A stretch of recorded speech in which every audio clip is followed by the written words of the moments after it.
இந்த அணியஸ் வந்து திரு சக்திவேல் அவர்கள் அவசரம் அப்படின்ட்டு தொழிற்சங்கவாதி இல்லைங்களா, எப்படி பேசுறாருன்னு பார்ப்போம். ஆக்சுவலா சிவன் வந்தாரு, சிவனுக்கு பதில் சொல்ல சக்தி, சக்திவேல் அல்லது சக்தி அல்லது அவர் மகன் அப்படி கூட வச்சுக்கலாம். வாங்க திரு சக்திவேல், உங்களுடைய பலத்த கரகோஷங்களிடையே ஸ்நாக்ஸும் கொடுத்துட்டோம் மேடம். இதுக்கப்புறம் சார் ஸ்நாக்ஸ் எல்லாம் கொடுத்துட்டோம், கொஞ்சமாவது நீங்க தட்டினாதான் அப்படியே வீறு கொண்டு வருவோம். நாங்க இந்த சிறப்பு பட்டிமன்றத்திற்கு வரவேற்பு உரையாற்றிய சென்னை துறைமுக தமிழ்ச்சங்கத்தின் தலைவர் ஐயா முதுநிலை நிர்வாக அதிகாரி அவர்களே, வாழ்த்துரை வழங்கிய ஐயா போக்குவரத்து மேலாளர் அவர்களே, நன்றி உரை வழங்க இருக்கும் ஐயா பாதுகாப்புகளே, இந்த பட்டிமன்றத்தின் நடுவராக வீட்டிருக்கும் ஐயா மு சாகுல் அமீத் அவர்களே, மற்றும் என்னுடன் இந்த பட்டிமன்றத்தில் தங்களுடைய வாதத்தை எடுத்து வைக்க வந்திருக்கும் பேச்சாளர், சிறப்பு பேச்சாளர்களே, தங்களுடைய வருகையால் இந்த அரங்கத்தை நிறைத்து இந்த விழாவுக்கு சிறப்பு சேர்த்து கொண்டிருக்கும் சிப்பந்திகளே, தொழிலாளர் தோழர்களே, உங்கள் அனைவருக்கும் என்னுடைய மதிய வணக்கத்தை தெரிவித்துக் கொள்கிறேன். அவர் சொன்னாரு, ஆம முயல் கதை சொன்னாரு. இந்த ஆம முயல் கதையே வந்து ஒரு தவறான கதை. ஒரு போட்டி வைக்கிறேன்னு சொன்னா 2 பேரும் வந்து சம அளவு பலம் வாய்ந்த நபரா இருக்கணும். அப்படிதான், அதான் ஒரு போட்டி. ஆமை வந்து மெதுவாக தான் ஓடுன்றது எல்லாருக்கும் தெரியும். முயல் வந்து வேகமா ஓடும். 2 பேரும் வந்து சம பலமான ஒரு நபர் கிடையாது. அப்போ இந்த போட்டியுடைய முடிவு முன்னாடியே தெரிஞ்சிடுது. என்ன தெரிஞ்சிடுது? முயல் தான் ஜெயிக்கன்றது முன்னாடியே தெரியும் எல்லாருக்கும். ஆனாலும் இந்த வந்து ஏதோ ஒரு கருத்துக்காக இந்த வந்து ஒரு போட்டின்னு சொல்லி வச்சுட்டாங்க. ஆமை வந்து முயல் தூங்குறதுனால ஆமை ஜெயிச்சுதா, இல்ல ஆமை தன்னுடைய கடமை ஒழுங்கா செஞ்சு ஓடுனதுனால ஜெயிச்சுதான்னா, ஆமை தன்னுடைய கடமையை செஞ்சதுனால தான் ஜெயிச்சது தவிர முயல் தூங்குனதுனால ஜெயிக்கல. முயல் யார் தூங்குனது? ஆணவம், கர்வம். தன்னை ஜெயிக்க முடியாத ஆமையால் என்ற ஒரு கர்வம். அந்த கர்வத்தால அந்த ஆமை முயல் தூங்கிடுச்சு. நம்பால் கூட சில பேர் இருப்பான், நான் யார் தெரியுமா, என்னை யாரும் ஒன்றும் பண்ண முடியாதுன்னுவான், எங்காவது மாட்டின்னு உதவ வாங்குவான். நம்பாலே இருக்கிறான் அந்த மாதிரி ஆளு. அதே கதை தான் அந்த முயல். தன்னை ஜெயிக்க முடியாதுன்ற கர்வம் ஆணவத்துல வந்து தூங்கிடுச்சு. முயல் தூங்கல, தன்னுடைய கடமை ஒழுங்கா செஞ்சது, அதனால ஜெயிச்சிருச்சு. அதனால வந்து முயல் ஆமை கதைன்றது வந்து அது ஒரு தப்பான கான்செப்ட் தான். அவர் சொன்னாரு, முயல் தூங்குனால ஜெயிக்கல, ஆமை தன்னுடைய கடமை ஒழுங்கா செஞ்சதுனால ஜெயிச்சது. ரெண்டாவது பாத்தீங்கன்னா, அந்த மாவட்ட தீயணைப்பு அதிகாரி அவங்க வந்து எதுவும் பாதுகாப்பை பத்தி டிஸ்கஸ் பண்ணாத போய் வந்து தீ அணைக்க போய் காயம் ஏற்பட்டுச்சுன்னாரு. அவங்க ஒரு IAS ஆபீசரு. அவங்க வந்து கவனக்கூடவே இருக்கிறதுக்கான, அலட்சியமா இருக்கிறதுக்கான வாய்ப்பு இருக்குதானா? இருக்காது. ஏதோ ஒரு சாதாரண நபர் வந்து அவசரப்பட்டு போய் ஏதோ பண்ணிட்டாங்க, ஏதோ செஞ்சுட்டாங்கன்னு சொன்னா கரெக்டா இருக்கும். ஒரு IAS ஆபீசரு அலட்சியமா போய் ஒரு காரியத்தை செய்யறாங்கன்னு சொன்னா அது ஏத்துக்கக்கூடியது கிடையாது. ஏன்னு சொன்னா அவங்க வந்து ஏதோ ஒரு இக்கட்டான நிலைமையில இருந்திருப்பாங்க. இந்த வேலையை உடனே செஞ்சு ஆகணும்ட்டு. இப்போ தண்ணியில ஒருத்தர், கடல்லே கிணத்துலேயே ஒருத்தர் விழுந்துட்டாருன்னா அதை காப்பாற்ற போறவர் வந்து பாதுகாப்பு ஏற்பாடுலாம் பார்ப்பாரா, இல்லை டக்குன்னு குதிச்சு காப்பாற்றுவாரா? அந்த மாதிரி ஒரு முடிவை வந்து அவங்க அந்த டிசிஷனை வந்து அந்த இடத்துல எடுத்துட்டாங்க. அதனால அவங்க காயப்பட்டதை தவிர அலட்சியம் கிடையாது. அது அவர் சொன்ன மாதிரி அவசரமா போயிட்டாங்கன்றது கிடையாது. அவங்க ஒரு IAS ஆபீசர், எல்லா விஷயமும் தெரியும், தெரிஞ்சுதான் அந்த வேலையை பண்ணாங்க. அதில் எதிர்பார்க்காத விதமா அவங்களுக்கு பட்டுச்சு. அது இப்போ அடுத்தது பார்த்தீங்கன்னா, நம்ம அவசரத்தை பத்தி பேசுறோம். அவசரம் வந்து என்னன்றதுன்னா, நம்ம ஒரு செயலை அவசரமா செய்யும் போது அவசரத்தின் காரணமாக சரியாக நம்ம திட்டமிடப்படவில்லை என்றால், அந்த அவசரத்தின் காரணமாகவே பல விபத்துகள் ஏற்பட்டு பாதுகாப்பற்ற சூழ்நிலை உருவாக்கி மனிதனுடைய உயிருக்கும் உடமைக்கும் உடலுக்கும் வந்து தீங்கு விளைவிக்கும். அதுதான் நம்ம வந்து இந்த அவசரம் வந்து மனித வாழ்க்கையில இருக்கக்கூடாதுன்னு சொல்றோம். ஒரு மனிதனுக்கு அவசரம் வந்துச்சுன்னா அந்த மனிதனுடைய மனமும் உணர்ச்சியும் தன்னுடைய கட்டுப்பாட்டில் இருக்காது. முதல்ல தன்னை மறந்துடுவான். ஒரு அவசரம் வரும்போது எமோஷனல் ஆயிடுவான், உணர்ச்சி அதிகமாயிடும். அதை கட்டுப்படுத்த முடியாதுதான் பல்வேறான பாதுகாப்பு குறைபாடுகள் ஏற்பட்டு விபத்துகள் ஏற்படுது. மனிதன் என்பவன் பெரிதும் அவசரக்காரன்.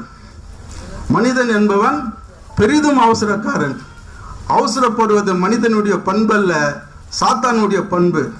மனிதன் என்பவன் பெரிதும் அவசரக்காரன். அவசரப்படுவது மனிதனுடைய பண்பல்ல, அது சாத்தானுடைய பண்பு. நான் சொல்லல, குரான் சொல்லுது. நல்ல காரியங்களுக்கு தவிர மற்ற காரியங்களுக்கு அவசரப்படுவது என்பது மனிதனுடைய பண்பு அல்ல, சாத்தானுடைய பண்பு. குரான் சொல்லுது. அவசரக்காரன் நஷ்டம் அடைவான், பைபிள் சொல்லுது. பொறுத்தார் பூமி ஆழ்வார், பொறுமை கடலினும் பெரியது, நிதானமே பிரதானம், தமிழ் சொல்லுது. அதனால அருமை அருமை.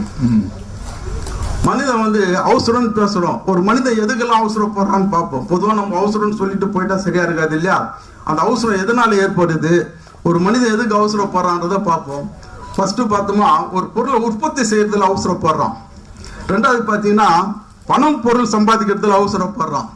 மூணாவது பார்த்தோமா, தனக்கு கிடைக்கக்கூடிய ஒரு பொருள் கிடைக்காத போயிடுமோன்றது ஒரு பதற்றம், அதுல அவசரப்படுறான். இன்னொன்று இருக்குது, கோயிலுக்கு போய் சாமி கும்பிட்றதுல கூட அவசரப்படுறான். அங்கே கூட ஒரு பொடிமா சாமி கும்பிட்றது கிடையாது. இந்த உற்பத்தி செய்வதில் அவசரப்படுறான்னு சொல்றது எங்கன்னு பார்த்தீங்கன்னா, தனியார் கம்பெனியில் இது நடக்கும். குறிப்பிட்ட நேரத்துக்குள்ள குறிப்பிட்ட பொருளை உற்பத்தி செய்யணும். உற்பத்தி செய்த பொருளை குறிப்பிட்ட நேரத்துக்குள்ள விற்பனை செஞ்சாகணும். அவனுக்கு அந்த உற்பத்தி செய்யறதுல மார்க்கெட்டிங் பண்றதுல அவசரம். இப்போ நம்ம சாதாரணமாக பார்த்தீங்கன்னா சிவகாசியில் வருஷம் வருஷம் பட்டாசு ஆலையில் தீ விபத்து ஏற்படுது, பல பேர் செத்துனுங்கிறாங்க. இந்த நெருக்கடியான காலத்தை பார்த்தீங்கன்னா அந்த தீபாவளி சீசன்ல தான் இது அதிகமாக நடக்கும். ஏன்னா தீபாவளிக்குள்ள அதிகமாக உற்பத்தி செய்யணும், அந்த பொருளை தீபாவளிக்கே வித்துடணும் அவன். அதனால அந்த அவசரத்துல தான் அங்கே விபத்து ஏற்படுது. எந்த விதமான பாதுகாப்பும் அங்கே செய்யப்படுறது கிடையாது. ரெண்டாவது பார்த்தீங்கன்னா பணம் பொருள் சம்பாதிப்பதில் அவசரப்படுறான். ஒரு மனிதனுக்கு பணம் சம்பாதிக்கணும்னு எண்ணம் வந்துடுச்சுன்னா எதை பற்றியும் கவலைப்படுறது இல்லை. சில பேர் இருக்கிறான், உயிரே போனாலும் பரவாயில்ல பணம் சம்பாதிக்கணும்னு நினைக்கிற ஆள்லாம் இருக்கிறான். அது என்ன நடந்தாலும் சரி பணம் சம்பாதிச்சணும்னு இருக்கிறான். அவன் எப்படி சம்பாதிக்கிறான் பணம்னு பார்த்தீங்கன்னா, இப்போ நம்ம கொஞ்ச நாளைக்கு முன்னாடி பல வருஷத்துக்கு முன்னாடி ஒரு ட்ரெயினில் வச்சிருந்த பணத்தை ட்ரெயின் போகும்போதே மேலே ஏறி ஓட்ட போட்டு ட்ரெயினில் இருக்கிற பணத்தை ட்ரெயின் போகும்போதே எடுத்துக்கின்னு இறங்கிட்டான். இதில் எங்காவது ஒரு பாதுகாப்பு இருக்குதா பாருங்க. இந்த கற்பனை கூட பண்ணி நம்ம பார்க்க முடியாது. அவனுக்கு தேவை பணம் எடுக்கணும், பணம் சம்பாதிக்கணும். அதனால என்ன பண்ணிட்டான், அந்த ட்ரெயினில் ட்ரெயின் போகும்போதே ஏறி ட்ரெயின் போகும்போதே ஓட்ட போட்டு ட்ரெயின் உள்ள இறங்கி இருக்கிற பணத்தை எடுத்துன்னு ட்ரெயின் போகும்போதே இறங்கிட்டான். இதில் அவனுக்கு தெரியும் ஜஸ்ட் மிஸ் ஆகிட்டா உயிர் போயிடுன்றது தெரியும். ஆனாலும் பணம் சம்பாதிக்கணுன்ற ஆசை, அதனால எதை பற்றியும் கவலைப்படாத பணம் எடுத்துன்னு போயிட்டான். இன்னும் நம்ம ஆளுங்க சில பேர் இருக்கிறாங்க, என்ன இருக்கிறாங்கன்னு பார்த்தா ரெட்டத்தலை பாம்பு, இரிடியம் பிஸ்னஸ் இதெல்லாம் பேசினு இன்னும் சில பேர் சுற்றி நிற்கிறான்.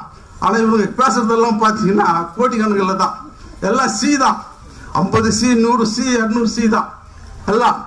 அவன் பேசுறத நம்ம முதல் கேட்டோமோ ஒரு காமெடியாக இருக்கும். செங்கல்பட்டு வரைக்கும் வந்துடுச்சு, என்னது வந்துடுச்சு, இரிடியம் வந்துடுச்சு, ரெட்டத்தலை பாம்பு வந்துடுச்சு. அங்கேருந்து இங்கே எத்தனை வரதுக்கு ஒரு 2 லட்ச ரூபாய் தேவை. அந்த 2 லட்ச ரூபா நம்ம கிட்ட ஏமாத்துறதுக்கு அவங்க சொல்ற ஐடியா, இந்த 2 லட்ச ரூபா குத்தினா 10 நாள் 50 சி வந்துடும் உனக்கு. ஆனா இவன் என்ன நினைக்கிறான், எப்படியோ பணம் சம்பாதிக்கிறதுல இருந்து கடன் வாங்கி கொடுக்குறான், தங்கிட்ட இருக்கிற பணத்தையும் கொடுக்குறான், கொடுத்து கடைசியில் பொருள் ஒண்ணுமே இல்லாத பல பேர் அது மாதிரி சுத்தினே இருக்கிறாங்க. இது அடுத்தது பார்த்தீங்கன்னா தனக்கு கிடைக்க வேண்டியது கிடைக்காம போயிடுமோன்ற ஒரு பதற்றம். ஏதோ ஒரு பொருளை கொடுக்குறாங்க, அது நமக்கு கிடைக்காத போயிடுச்சுன்னா என்ன பண்றதுன்னு ஒரு பதற்றம். இது எங்க அதிகமா நடக்குன்னு சொன்னா, எங்காவது இலவசம் கொடுக்குற இடம், இந்த வெள்ள நிவாரணம், இந்த மாதிரி நிவாரண பொருள் கொடுக்குற இடத்துல இந்த மாதிரியான நிகழ்ச்சியெல்லாம் நிறைய நடக்கும். ஒரு பல வருஷத்துக்கு முன்னாடி வெள்ள நிவாரணம் கொடுத்தாங்க விவசாயப்பட்டியில் ஒரு காலேஜில். நாளைக்கு தான் வெள்ள நிவாரணம் கொடுக்க போறோம்னு சொல்லிட்டாங்க. இன்னைக்கு நைட்டு எல்லாரும் கேட்ட பிடிச்சின்னு லைன் நிற்க ஆரம்பிச்சிட்டாங்க. டைம் ஆகும், கூட்டம் அதிகமாகி காலைல கேட்ட திறந்து எல்லாம் ஓடி ஊந்து பல பேர் செத்துட்டாங்க. அதில் செத்து ஒரு ஆள் யாருன்னா கிளி ஜோசம் பார்க்குற ஒரு ஆள் செத்துட்டாரு. அவர் வாங்க வந்தது ஒரு 1000 ரூபா 2000 ரூபாய் இருக்கும். அவருடைய பாடி எடுக்கிறதுக்கு அதை விட அதிகமாக செலவாயிருக்கும். ஒரு அவசரம், தனக்கு கிடைக்கிற பொருள் கிடைக்காத போயிடுன்ட்டு. இப்போ ஒரு 3 நாளைக்கு முன்னாடி பார்த்தீங்கன்னா, 2-3 நாளைக்கு முன்னாடி பார்த்தீங்கன்னா கேரளாவில் கோழிக்கூட்டில் 1 ரூபாய்க்கு ஒரு ஷூ கொடுக்குறேன்னு விளம்பரம் படுத்திட்டான். 1 ரூபாய்க்கு ஒரு ஷூன்னு காலையில் அந்த கடை தொடர்றதுக்கு முன்னாடியே கூட்டம் கூடிடுச்சு. போலீஸ் சொல்லியும் போகல. அப்புறம் போலீஸ் அடிச்சு லெட்டி சாட்டி பண்ணி அதுக்கப்புறம் தான் கூட்டத்தை கழிச்சாங்க. அங்கே அது மாதிரி இருக்குது. அடுத்தது இன்னொன்று, கோயிலுக்கு போய் சாமி கும்பிட்றதுல கூட நமக்கு அவசரம் இருக்குது. என்ன அவசரம் இருக்குது, கோயிலில் கூட நம்ம எதுக்கு போகிறோன்றதே மறந்துடுறோம். இப்படியாவது சீக்கிரம் போய் சாமியை பார்த்துட்டு வந்துடணும், அந்த ஒரு மைண்ட் கான்செப்டில் தான் உள்ளே போகிறோமே தவிர, ஒரு அமைதியான மனநிலையில் போய் ஒரு சாமியை பார்த்து சாமி கும்பிட்டுட்டு வரணுன்றது அந்த மனநிலையில் போயிடுச்சு. நம்ம கொஞ்ச நாளைக்கு முன்னாடி யாரும் தப்பாக எடுத்துக்காதீங்க, தப்பான எண்ணத்தில் சொல்லலை, உண்மையை சொல்கிறோம். வந்த இன்னைக்கு செய்தி தான் இது.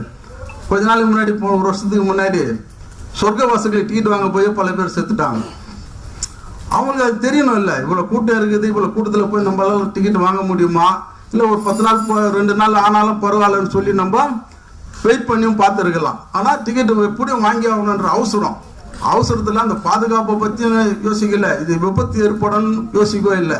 இப்படியே போய் அந்த சொர்க்கவாசல் பார்க்கறது டிக்கெட் வாங்கணும்னு போய் செத்துட்டாங்க.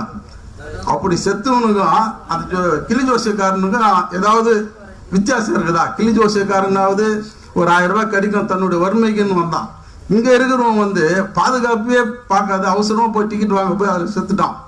இது இன்னொரு விஷயம் கூட இருக்குது. லைனில் போகும்போது சண்டை போடுவோம். யூடியூப்பில் பார்த்தேன், நான் இந்த நிகழ்ச்சிக்காக பார்த்தேன். ஒருத்தன் பெல்ட்டை கைட்டு அடிக்கிறான், சண்டை நடக்குது. லைனில் சாமியை பார்க்க போகும்போது பெல்ட்டை கைட்டு அடிக்கிறான். இது என்னடா இது, இவன் எந்த மனையில் போய் சாமியை பார்க்க போகிறான்? இந்த மாதிரி பெல்ட்டை கைட்டு அடிக்கிறவன் எல்லாம் அவசரம், எப்படியாவது சாமியை பார்த்துட்டு வந்துடணும் அப்படின்ற அவசரம். இன்னும் சில பேர் இருப்பான், கோயிலில் துட்டு வாங்கிக்கிட்டு நேரடியாக சாமி கிட்ட இட்டு போய் நிற்க வைக்கிற ஆளும் இருக்கிறான். அதே ஆளுகிட்ட தொடர்பு வச்சுக்கிட்டு நம்ம ஆள் இருக்கிறான், துட்டை கொடுத்துட்டு முன்னாடி போய் பார்த்துட்டு வந்துடுவான். அதில் வேறு பெருமையாக சொல்லுவான், நம்ம ஆளுகிறாரு போனால் துட்டை கொடுத்தா நேரடியாக இட்டு போய் சாமி கிட்டே நிற்க வச்சுருவாருன்ட்டு. சாமி அப்படியெல்லாம் நம்மளை அவசரப்பட்டு பார்த்துட்டு போங்க, எந்த பாதுகாப்பும் உறுதி செய்யாதுன்னு சொல்லலை. இது ஒரு மனிதனுடைய அவசரம். சரி, அவசரம் ஒரு மனிதனுக்கு இருக்குது, இதெல்லாம் சொல்லிட்டோம். அவசரம் எதனால் வருது அது தெரியணும் இல்லையா? அவசரம் எதுக்காக வருது?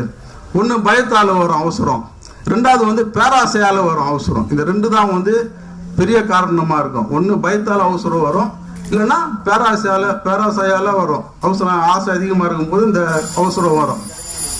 பயம் என்பது பெரும்பாலும் கற்பனையினுடைய விளைவாகத்தான் இருக்கும். பயம் அதை நம்ம கடந்து போகிறதுக்கு முயற்சி செய்யணும். பயம்ன்றது நம்ம இப்படி ஆயிடுமா அப்படி ஆயிடுமான்ற ஒரு பயத்தில் தான் நமக்கு அவசரப்படுறதுக்கான வாய்ப்பு இருக்கும். நம்ம அதை கடந்து போகணும். பேராசைன்றது அது கடந்து போகிறதுன்னு ரொம்ப கஷ்டம். அது ஒரு சிக்கலான சூழ்நிலை தான். ஆசை இல்லாத யாரும் இல்லை, இருந்தாலும் நம்ம அவசரப்படாத அந்த ஆசை நிறைவேற்றதுக்கான வாய்ப்பை தான் நம்ம பார்க்கணும். அவசரன்றது ஒரு பொய்யான கற்பனையானது தான் அவசரன்றது. அது கொஞ்சம் ஏமாந்தமா நம்ம பாதுகாப்பையும் கொண்டுட்டோம், நம்மளையும் கொண்டுட்டோம். அடுத்தது பார்த்தீங்கன்னா ஓசை கூட என்ன சொல்றாருன்னா, அவசரன்றது இயற்கைக்கு எதிரான ஒரு நுட்பமான சண்டைன்றாரு ஓசோ. அவசரன்றது இயற்கைக்கு எதிரான ஒரு நுட்பமான சண்டைன்றாரு.